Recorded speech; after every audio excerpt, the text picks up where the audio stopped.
طٰہٰ مَا أَنزَلْنَا عَلَيْكَ الْقُرْآنَ لِتَشْقَىٰ، ہم نے نبی قرآن آپ پہ اس لیے نازل نہیں کیا کہ آپ مشقت میں پڑ جائیں، إِلَّا تَذْكِرَةً لِمَن يَخْشَىٰ، یہ تو نصیحت ہے صرف اس کے لیے جو اللہ کی دھمکی سے ڈر جائے. یعنی ہاں آپ اس مصیبت میں، اس تکلیف میں اپنے آپ کو مت ڈالیں کہ لوگ حق بات قبول نہیں کر رہے، یہ تو صرف ان کے لیے نصیحت ہے جو اللہ کی دھمکی سے ڈرتے ہیں. فَذَكِّرْ بِالْقُرْآنِ مَن يَخَافُ وَعِيدٍ، اس قرآن کے ذریعے آپ اسے ڈر سنائیں جو اللہ کی دھمکی سے ڈرے. سَيَذَّكَّرُ مَن يَخْشَىٰ وَيَتَجَنَّبُهَا الْأَشْقَىٰ، نصیحت اسے کریں جو ڈر رکھنے والا ہے اور جو بدبختی پہ اترا ہوا ہے اسے اس کے حال پہ چھوڑ دیں. یہ قرآن کا اسلوب ہے. اس میں مشقت تبلیغ والی بھی ہے اور قرآن کی تلاوت میں بھی اپنے آپ کو مشقت میں ڈالنا یہ بھی منع ہے.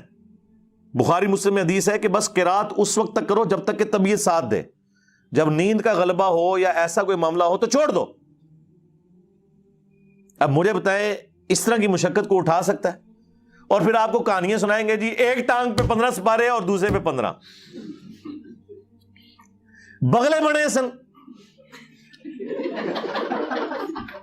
نبی علیہ السلام نے کبھی ایک ٹانگ کے اوپر نماز پڑھی ہے؟ مجھے بتائیں. دونوں ٹانگوں پہ کھڑے ہو کے نماز پڑھی.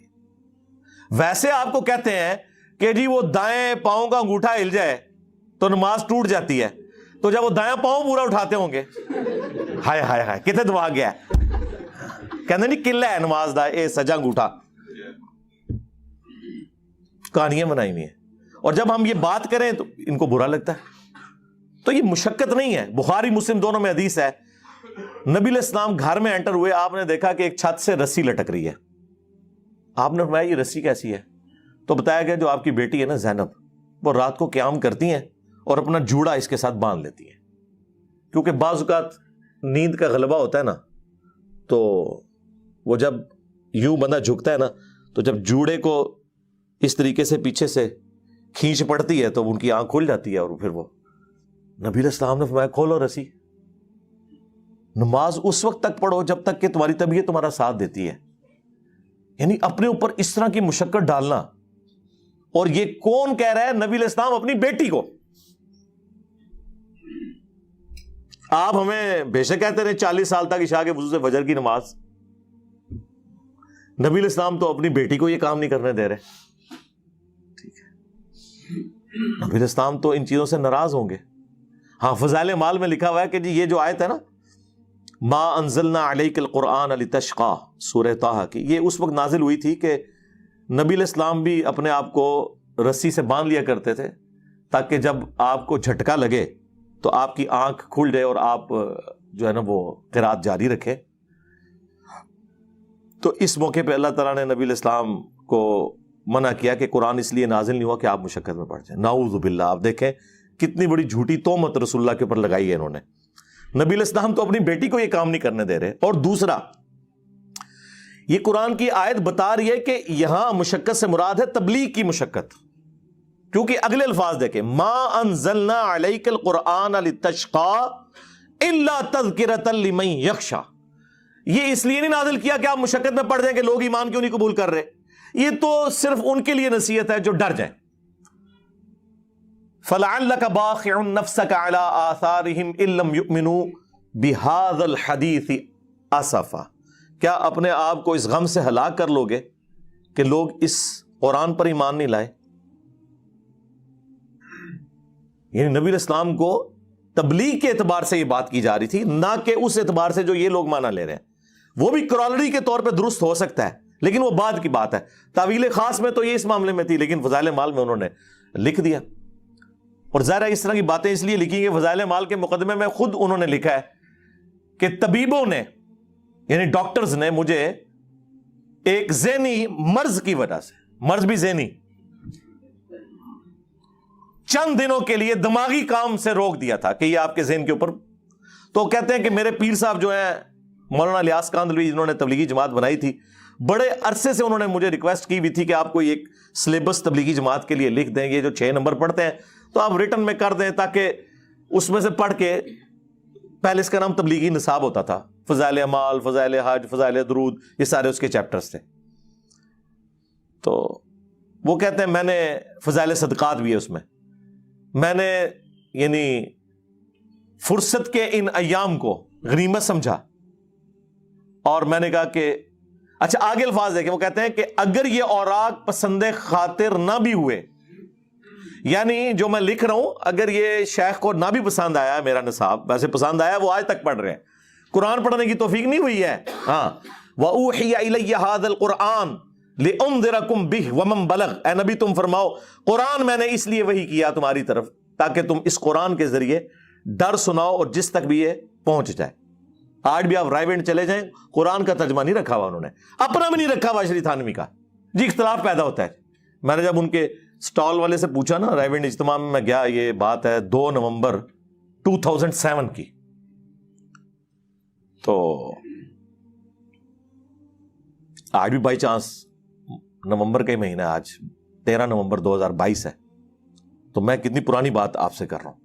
تو کہتے ہیں حضرات کہتے ہیں قرآن سے اختلاف پیدا ہوتا ہے۔ میں نے کہا قرآن میں تو لکھا ہوا ہے کہ یہ کتاب یہود و نصارہ کے اندر جو اختلافات ہیں ان کو بھی دور کرتی ہے، جو انہوں نے ٹیمپرڈ کتابوں کی فارم میں، اور آپ کہہ رہے ہیں اختلاف پیدا ہوتا ہے۔ نہیں جی وہ فرقوں کا اختلاف، تو میں نے کہا آپ احمد بریلوی کا بھی ترجمہ رکھ لیں، آپ اشرف تھانوی کا بھی رکھ لیں، آپ جوناگڑھی کا بھی رکھ لیں، سید فرمان علی شاہ کا بھی رکھ لیں، تو زبانی پڑھنے کے اوپر زور دیا ہوا ہے۔ تو اس میں لکھا وہ اوراق جو ہیں وہ پسند خاطر نہ بھی ہوئے تو تب بھی میرے خالی ایام تو اس بابرکت مشغلے میں صرف ہو ہی جائیں گے۔ وہ کہتے ہیں چلو میرا ٹائم تو پاس ہو جائے گا، ادھر جو کچھ نہ بھی نکلیا، جو کتاب ٹائم پاس کرنے کے لیے لکھی گئی ہو، آج اس کے بارے میں مولانا تقی عثمانی صاحب بھی کہتے ہیں کہ دنیا میں قرآن کے بعد سب سے زیادہ پڑھی جانے والی کتاب ہے، یہ آنر کے طور پہ بتاتے ہیں۔ کہتے ہیں نہیں کوئی لمحہ ایسا نہیں گزرتا، جس طرح ہم کہتے ہیں نا کوئی لمحہ ایسا نہیں گزرتا کہ دنیا کے کسی حصے میں اذان نہ ہو رہی ہو اور اللہ کے ساتھ اس کے محبوب کا نام نہ بولا جا رہا ہو صلی اللہ علیہ وآلہ وسلم، وَرَفَعْنَا لَكَ ذِكْرَكَ کے تحت اللہم صلی علی محمد وعلی آل محمد۔ تو وہ کہتے ہیں نہیں کوئی لمحہ ایسا نہیں گزرتا کہ دنیا کے کسی حصے میں فضائل اعمال نہ پڑھی جا رہی ہو، یہ کوئی آنر کی بات ہے؟ اس کے اندر تو یہ کچھ لکھا ہوا ہے، اور پھر پکی مور لگائی ہے انہوں نے کہا کہ جی کوئی کہیں غلطی سے بھی نہ کوئی قرآن کھول لے، انہوں نے کہا جی اس کے لیے تو 15 علوم چاہیے، اور اس میں بھی 14 علوم کے بعد ان کو خطرہ ہوا کہ کہیں 14 کوئی حاصل نہ کر لے، انہوں نے لکھا 15واں جو ہے وہ بھی ہے، یعنی گاڈ گفٹڈ، یعنی وہ اللہ ہی کسی کو دے تو دے، وہ یعنی کسبی نہیں، آپ حاصل نہیں کر سکتے، تو نہ کرنے لی گال ہوئی نا، روند مارنے لی گال ہوئی نا، تو وہ لکھا وہ بھی ہے 15واں، یعنی اگر آپ کہنا میں نے 14 علوم حاصل کر لیے ہیں تو وہ 15 تو آپ کا ڈینائی کر ہی دیں گے کہ یہ تو یار صرف علماء دیوبند کو مل سکتا ہے، بریلوی کہیں گے یہ صرف بریلوی علماء کو مل سکتا ہے، وہابی کہیں گے صرف وہابی علماء کو مل سکتا ہے، شیعہ کہیں گے صرف شیعہ علماء کو مل سکتا ہے۔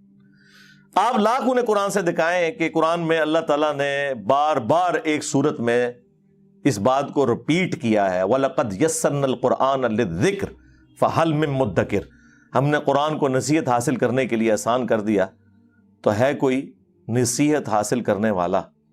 وہ آپ لاکھ بتائیں، آپ وہ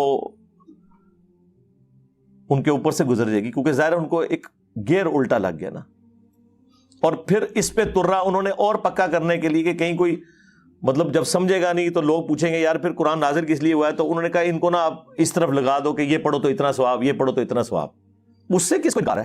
وہ سائیڈ بینیفٹ ہے۔ مجھے بتائیں ایک بندہ یہاں سے حج کرنے جائے اور وہ کہ میں نے جہاز کا سفر کیا، راستے میں مجھے یہ سینریز نظر آئیں، تو مقصد اس کا حج کرنا ہے یا وہ جہاز میں بیٹھ کے سیر کرنا اور سینریز دیکھنا ہے؟ لیکن وہ بینیفٹ تو حاصل ہوگا، وہ ہم نہیں کہہ رہے کہ مزہ نہیں آئے گا۔ کہاں 4 مہینے کا پیدل سفر، مشکلات میں گھرا ہوا، تکلیف میں گھرا ہوا، اور کہاں 4 گھنٹے کی اب رہ گئی ہے وہ فلائٹ اسلام آباد سے جدے کی، کہاں 2 دن اور 1 رات کا سفر جدے سے لے کے مکے تک کا، اور کہاں 50 منٹ کی ڈرائیو، تو وہ تو ہے، لیکن مقصد حج و عمرہ کرنا ہے، مقصد سیر کرنا تو نہیں ہے۔ قرآن کا مقصد جو ہے وہ تو تذکیر ہے، اس سے نصیحت حاصل کرنا۔ وَأُوحِيَ إِلَيَّ هَذَا الْقُرْآنُ لِأُنذِرَكُم بِهِ وَمَن بَلَغَ، اے نبی تم فرماؤ میں نے قرآن اس لیے تم پر وحی کیا تاکہ تم اس کے ذریعے ڈر سنا دو، اور جس تک بھی یہ کتاب پہنچے اس کو انسٹرومنٹ آف دعوت نبی الاسلام کی قرآن ہے۔ اب وہ فضائل مال میں انہوں نے کیسے جان چھڑوائی اس سے؟ انہوں نے کہا جی احمد بن حنبل فرماتے ہیں کہ ایک رات میں نے خواب میں اللہ تعالیٰ کو دیکھا۔ کڈی وڈی کہانی ہے یارا، یعنی یہ پیکج اگر آفر ہونا ہوتا نا تو حضرت موسیٰ علیہ السلام کو آفر ہوتا، جو سورہ الاعراف کی آیت نمبر 143 میں آیا، جب انہوں نے خواہش کا اظہار کیا تو اللہ تعالیٰ نے کیا فرمایا؟ لن ترانی، تو مجھے نہیں دیکھ سکتا بلکہ پہاڑ کی طرف دیکھ۔ وہاں اللہ تعالیٰ فرما سکتا تھا کہ نہیں، میں بعد میں امام حنیفہ کو بھی 100 دفعہ زیارت کروانی ہے، احمد بن حنبل کو بھی کروانی ہے، خواب والا پیکج ہے وہ لے لو۔ ہاں، خواب والا پیکج نبی علیہ السلام کے لیے ہے، وہ جامعہ ترمذی میں موجود ہے۔ نبی علیہ السلام نے خواب میں اللہ تعالیٰ کو دیکھا، وہ بالکل صحیح سند کے ساتھ ہے۔ یہ حدیث ترمذی میں بھی ہے، مسند احمد میں بھی ہے، مشکات میں اس کا نمبر 748 ہے۔ اس حدیث کو امام ترمذی نے صحیح کہا اور ساتھ لکھا کہ میں نے اپنے استاد امام بخاری سے اس حدیث کے بارے میں خود پوچھا تھا، یعنی جنہوں نے صحیح بخاری لکھی ہے، تو انہوں نے فرمایا یہ حدیث صحیح ہے۔ یہ اگرچہ بخاری میں نہیں ہے لیکن اس حدیث کو امام بخاری نے انڈورس کیا ہے، اور امام ترمذی نے سند کی ضرورت نہیں، انہوں نے ڈائریکٹ امام بخاری سے اس حدیث کے بارے میں پوچھا ہوا ہے، اور انہوں نے ساتھ لکھا ہے یہ حدیث صحیح ہے کہ نبی علیہ السلام نے اللہ تعالیٰ کو خواب میں دیکھا۔ وہ اس پہ میری تفصیلی ویڈیو ہے، وہ آپ الگ سے دیکھ لیں۔